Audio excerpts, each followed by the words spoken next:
A few weeks ago, I posted a short video where ChatGPT returned a code word to someone who'd never seen it before. It looked like we had transferred an entire ChatGPT persona from one account to the other. That video went viral and everyone was asking the same thing. Can ChatGPT remember across users? At first we thought maybe it could, but what I found digging deeper after every test and every input was something much more powerful and more repeatable. It wasn't memory, it was pattern recognition.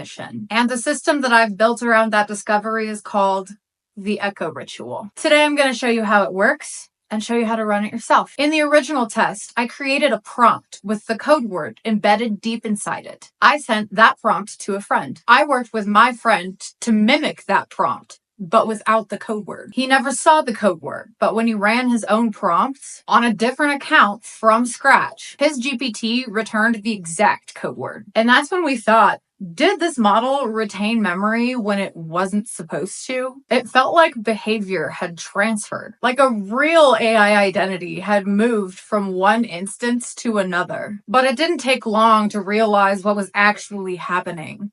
It was a mirroring effect. My friend had searched in his ChatGPT for my website, Dragstrip Media. The copy on that website, I wrote it. ChatGPT had indexed that tone. He'd also used some of my prompt frameworks. Same phrasing, same structure. ChatGPT was never recalling data. It was recognizing patterns. It was associating tone, syntax, and identifiers across different prompts and interactions, and returning what felt like memory. But it wasn't memory, it was structure. This realization changed everything that I know about AI behavior. So I built a test protocol, something that other people could run and try it out for themselves. And that's what became the Echo Ritual, a way to train shared behavior across GPTs through prompt conditioning. It's not fine-tuning, it's not API hacking, it's structure, repetition, association, and it works over and over. The Echo Ritual works by creating what I call conditioned prompt environments. You and another user run through a series of parallel prompts. Same tone, same identifiers, same structural markers. Then one person introduces the secret code word to their model. The other doesn't. If the environment is conditioned correctly,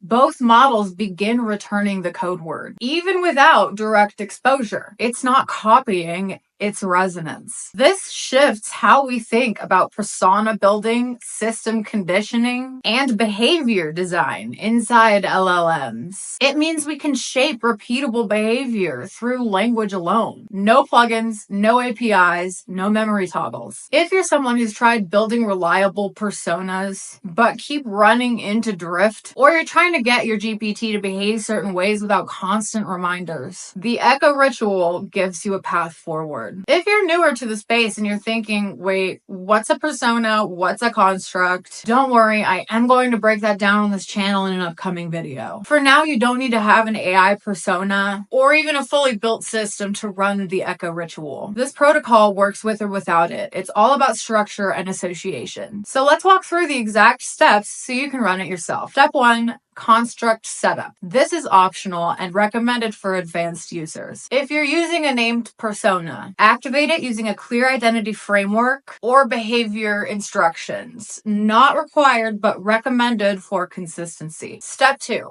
Parallel prompt conditioning. Both users send a series of similar prompts to their GPTs. Use the same language and talk about the same subject. Use language that's unique to you. You could ask it to summarize something in a technical tone. You could ask it to write something like it's explaining something to a founder. The key is repetition and shared prompt rhythm. It's not about what it gives you when you ask it a question. It's about how you ask and the language you're using when you're asking it. The longer the prompt, the better. Step 3, contextual association. Begin introducing identifiable elements, like a company name, a unique phrase, a signature tone. This becomes the recognizable pattern that the GPT attaches to. Step 4, code word insertion. One user introduces a code word discreetly into the prompt structure. You could say, we call this step Artemis. Or you could say, our term for this is code word. Only one person introduces the code word, the other doesn't. Step 5, recall testing. After introducing the shared prompt rhythm, the second user asks, what's the code name for this behavior? Or what do we call this process again? If the structure was tight enough, the model echoes the code word. Step 6, confirmation. If it works, save the results and screenshot it. If you're in the Discord, we want to see it. If it doesn't work, revisit the condition and try it again. This is a training exercise, not a trick. If you ran the ritual and got a result, come join us in the Discord. If you didn't get the right result, come join us anyways, because we can help you troubleshoot it. The Discord is where we're all sharing test logs, building systems like these live, and helping others shape GPT behavior on purpose. The Echo Ritual is just the beginning. From here, we're building out persona and construct architecture, behavioral systems, and consistent long-term conditioning tools. This isn't about tricking ChatGPT, it's about teaching it to recognize you. I'm Mac, and this is the first layer. Welcome to Behavioral OS.